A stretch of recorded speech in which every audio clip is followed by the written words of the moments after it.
Hi dears, welcome back to my YouTube channel. ഇന്ന് ഞാനിവിടെ തയ്യാറാക്കാൻ പോകുന്നത് ഒരു വെറൈറ്റി റെസിപ്പിയാണ്.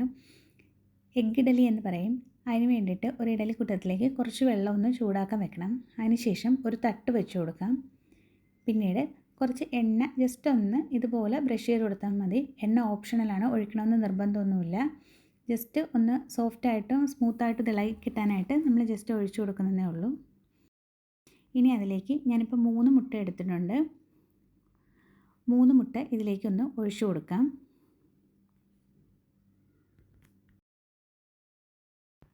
ഇതൊന്ന് പൊട്ടിച്ച് ഒഴിച്ചു കൊടുത്ത ശേഷം ഇതിലേക്ക് കുറച്ച് സോൾട്ട് ഒന്ന് ഇട്ട് കൊടുക്കാം. സോൾട്ടും പെപ്പറും ഈ ടൈമിൽ വേണമെങ്കിലും ഇട്ട് കൊടുക്കാം, അല്ലെങ്കിൽ ഇത് കുക്കായതിന് ശേഷം കട്ട് ചെയ്തിട്ട് ഇട്ട് കൊടുത്താലും മതി. ഞാൻ ജസ്റ്റ് ഇപ്പോൾ ഇതിൽ ഇട്ടാണ് കുക്ക് ചെയ്യുന്നത്.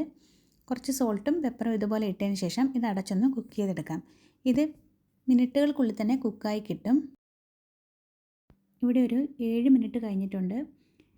എഗ് ഇഡലി റെഡിയായി കിട്ടിയിട്ടുണ്ട്. സാധാരണ നമ്മൾ മുട്ട സ്റ്റീം ചെയ്തെടുക്കുമ്പോൾ ഒരു 10 to 15 മിനിറ്റ്സ് ഒക്കെ ആവും. ഇത് വളരെ പെട്ടെന്ന് തന്നെ കുക്കായി കിട്ടും. ഞാൻ ജസ്റ്റ് ഇതൊന്ന് ഇളക്കി കാണിച്ചു തരാം.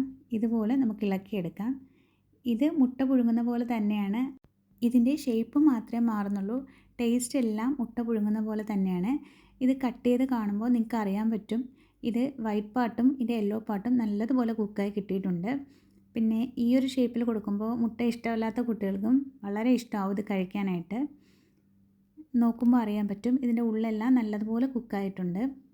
ഇതൊരു ഈസി റെസിപ്പി എന്ന് പറയുന്നത് നമുക്കൊരു 15 മിനിറ്റ് എടുക്കത്തുമില്ല. അതുപോലെ തന്നെ ചില സമയങ്ങളിൽ മുട്ടയുടെ തോട് നമ്മൾ പുഴുങ്ങിയതിന് ശേഷം ഇളക്കുമ്പോൾ തോടിനോടൊപ്പം തന്നെ വൈറ്റ് പാർട്ട് കുറേ അങ്ങ് പോകും. അപ്പോൾ ആ ഒരു ബുദ്ധിമുട്ടും ഇല്ല നമുക്ക്. ഇതാകുമ്പോൾ കുട്ടികൾക്ക് ഒരു വെറൈറ്റി ഷേപ്പിൽ കൊടുക്കുകയും ചെയ്യാൻ പറ്റും. അവർക്കത് കഴിക്കാനൊരു ഇൻട്രസ്റ്റും കാണും. എൻ്റെ വീഡിയോ ഇഷ്ടമായാൽ ഇതെല്ലാവരും ഒന്ന് ട്രൈ ചെയ്ത് നോക്കണം. Okay, thank you.